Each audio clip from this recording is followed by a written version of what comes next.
Hello everyone, this is Sweta from Etu's Online Study, and today I'm going to give you my presentation on Introduction of Statistics, which comprise concept, nature, significance, and scope of statistics, and general field of statistics. Though this presentation is based on curriculum prescribed by TU of a Masters of Public Administration, it's also helpful for beginners of statistics. So, statistics. Statistics has been derived from Latin word status, Italian word statista, and German word statistik, which means political state. It can be defined in two senses, and they are singular sense, which refers to statistical method for handling numerical data. It comprises collection, presentation, analysis, and interpretation of numerical data. And in plural sense, it refers to quantitative information of fact. It is aggregates of facts affected to marked extent by multiplicity of causes, are numerically expressed, enumerated, or estimated according to reasonable standard of accuracy. Significance. From ancient times, statistics has remained significant as record-keeping of daily life activities such as records of their cattle's properties, records of crops by ancient people as well. Statistics seem to have started with the origin of the development of human society simultaneously. Formal application of statistics was practiced in Britain to formulate special economic policies. Statistical tools and methods are used for decision-making for solving practical problems. Statistics by collection, presentation, analysis, and interpretation of numerical data serves as means to solve some relevant problems like what is the supply and demand for various products at various times? Which business firm is more prosperous for further investment? What causes the resemblance between parents and children? Who is going to win the next election? How many people are employed or unemployed? Scope of statistics. There is hardly any walk of life which has not been affected by statistics. It has become one of the indispensable parts in almost areas. It is used in business, management, accounting, finance, marketing, production, economics, computer, information technology, physical sciences, social sciences, and many other areas. Some relevant scope of statistics are as follows. Statistics, computer, and information technology. There is interlinkage between statistics, computer, and information technology to solve the data problems. Statistics and accounting. Public accounting firms use statistical sampling procedures when conducting audits of their clients. When population of data is too vast, sample data are taken, for example, determining whether the amount of accounts receivable shown on a client's balance sheet fairly represents the actual amount of accounts receivable or not. In other words, there is use of inferential statistics. Statistics and finance. The person involving in financial analysis have been using variety of statistical information and methods to guide their investment recommendation, determination of value of stock, study financial performances of various companies through coefficient of variation and regression analysis. Statistics and economics.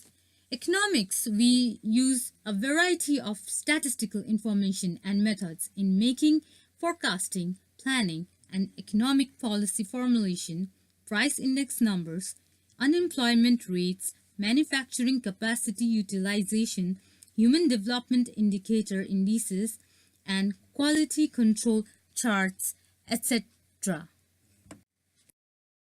Limitations of statistics.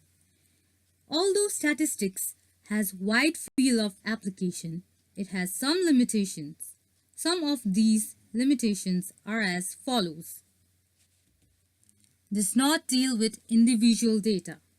Statistics deals with an aggregate of facts and does not give any specific recognition to the individual item of a series. Does not deal with characteristic directly.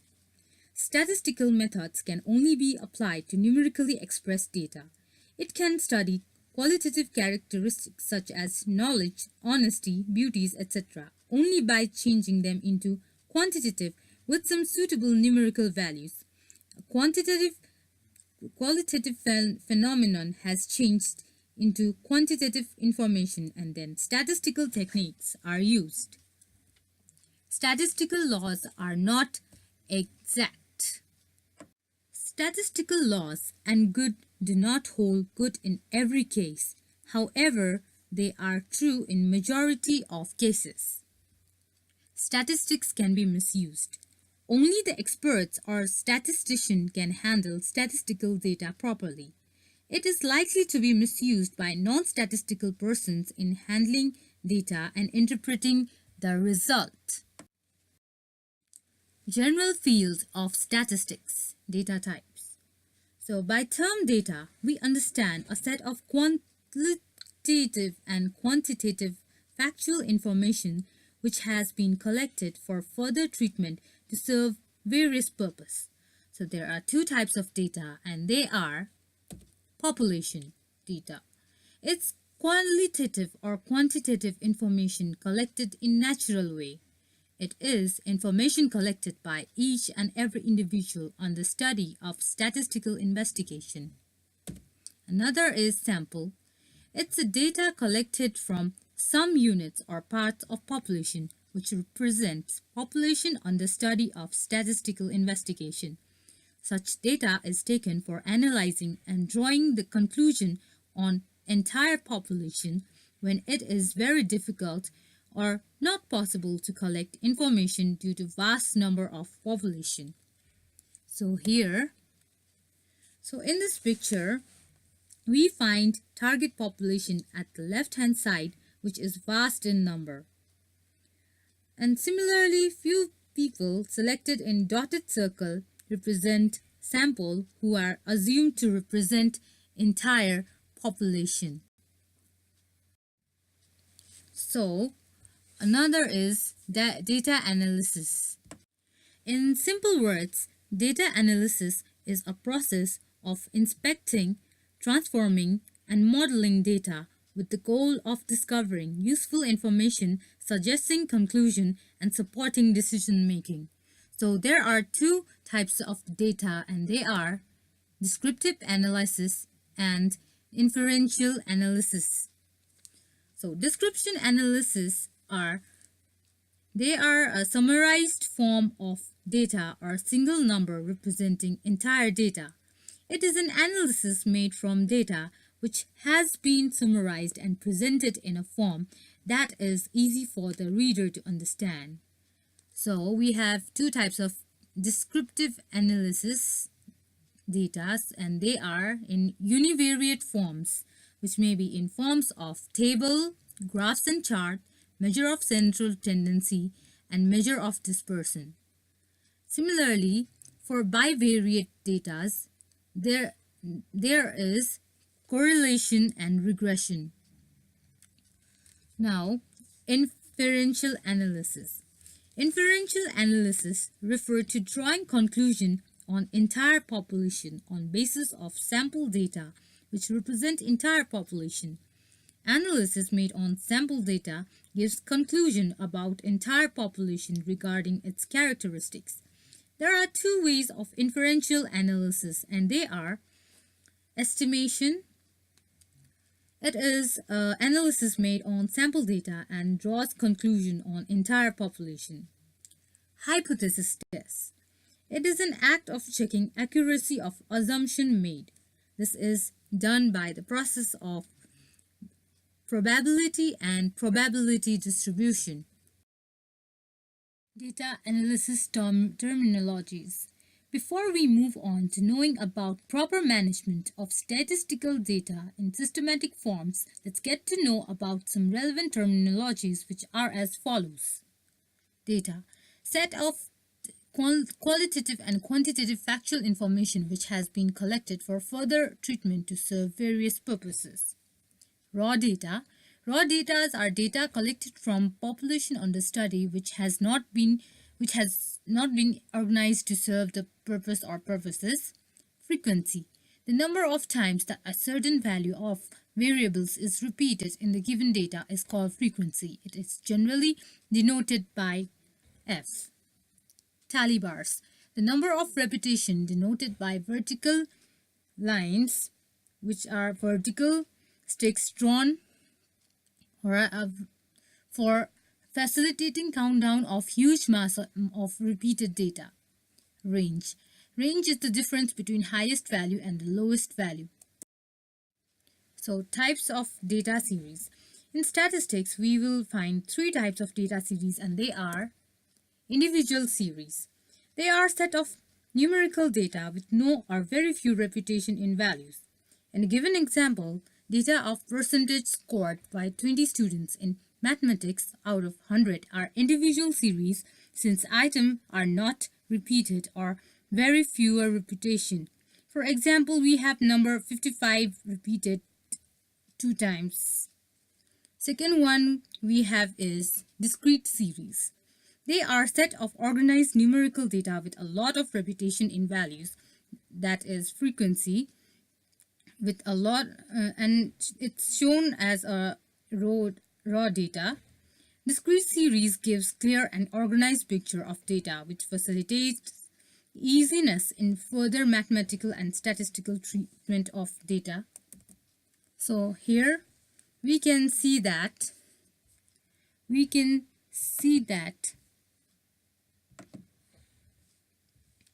there are 3, 4, 5, 6, 7, 8 and 10 are marks obtained by 20 students. Frequency rows explains number of students getting obtained marks. Like here we have 2 as frequency corresponding to the marks 3 because 3 has been repeated in data set 2 times. Likewise, we have 3 as frequency corresponding to marks 4 because it has been repeated thrice. Here you can see 3 has been repeated 1, 2, so 2, 3, 1. So for 4 we have 1, 2, 3. So we have here 3. Continuous series. Third one we have is continuous series, which is set of organized numerical data with a lot of repetition in values shown in class interval. It is used when population is vast with greater variety of items. In the given example, we have items arranged in class interval of 10. Frequency denotes the number of items between the corresponding class interval. For example, 6 is the number of students getting marks from 10 to 19. She must have obtained 10 or 11 or 12 or any marks lesser than 20. Here, student obtaining 20 will not be included in this class, but it will be included in class interval 20 to 30. So this can be made more clear with the coming example. So here we have the problem to be solved for arranging raw data collected from hundreds of students. So question reads as, following are the marks obtained by students in statistics. We need to prepare a group frequency distribution with class distribution of 10. So here we have the solution.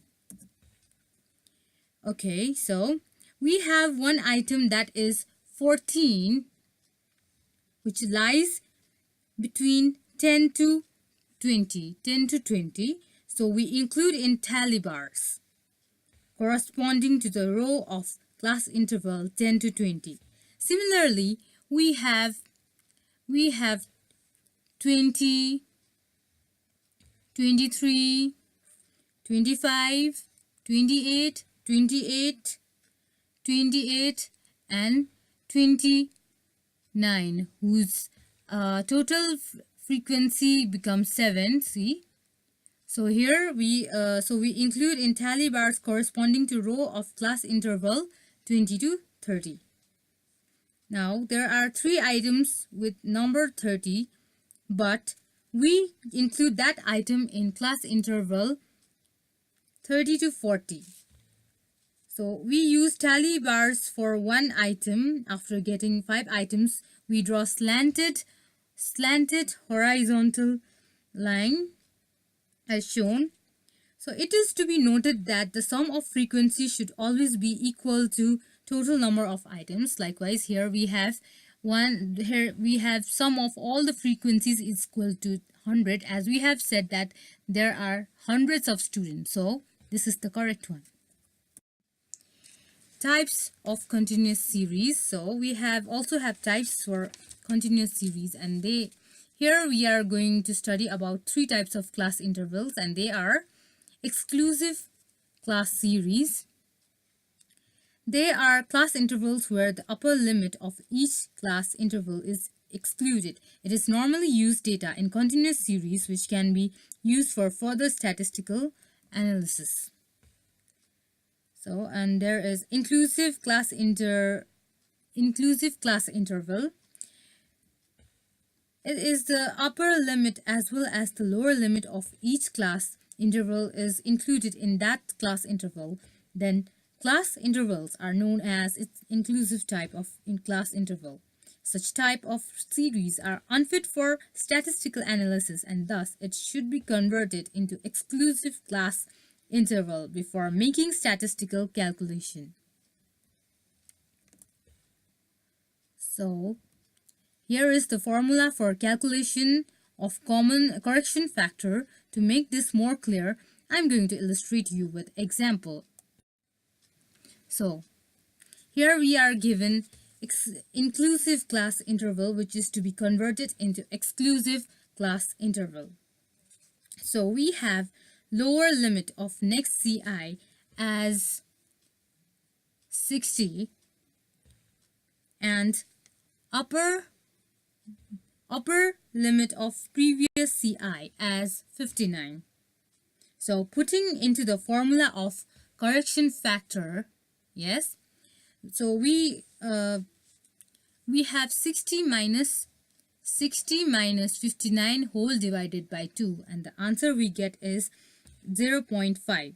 So to get real lower limit and upper limit, we subtract 0.5, this 0.5 from lower limit, and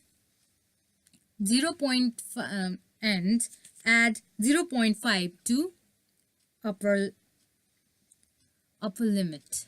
Yes, like here we deduct minus 0.5 from 50 and obtain 49.5. Likewise, we add 0.5 to 59 and we get 59.5. For second CI, here we have lower limit as 60 and we deduct 0.5 to obtain 59.5, and for upper limit, that is for 69, you have to add 0.5 to get 69.5. So in this way we get real upper limit and lower limit, and we get exclusive class as this given table. So continuous series. Here we have another continuous series we have is open-end class. It is a type of class interval where lower limit of the first class interval is not specified, or the upper limit of the class is not specified, or having both then is called open class or ended class. In the given 3 examples, we can see open-end class interval like below 50, above 110, So in second we have below 50, and in third one we have above 110. So it was pleasure for me to share my knowledge via channel Etu's online study. More of the educational video are on the way for teaching you. So do press like button, share button and subscribe button. Do leave your valuable comments in comment box. For helping us improve with our videos. So thank you.